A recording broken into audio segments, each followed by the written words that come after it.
Svaki uspeh je vredan, ali trofeji koji dođu kada je najteže su i najslađi, najvredniji, predstavljaju potvrdu da sve ima svoju cenu, pa i strah i čekanje svih koji radnik vole, nose u glavi, srcu, duši, nisu ništa drugo nego muka koja dođe kao ulaznica u arenu u kojoj se bori, dokazuje, čeka i nada, veruje i želi.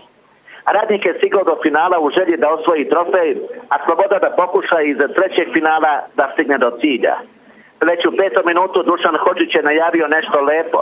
Nemišević odlučio da u 65. i 88. minutu dotuče rivala, pa je tim i Sember je stigao do onog što mu zasluženo pripada i što predstavlja nešto najlepše i najveće u 71. godini dugoj istoriji. Ovo je dan za pamćenje, finale za anale i svako poštovanje. Radnik Sloboda 3:0. Od sada fudbalska Evropa stanuje u Bijeljini, Semberiji i Republici Srpskoj. Pobednicima to i priliči.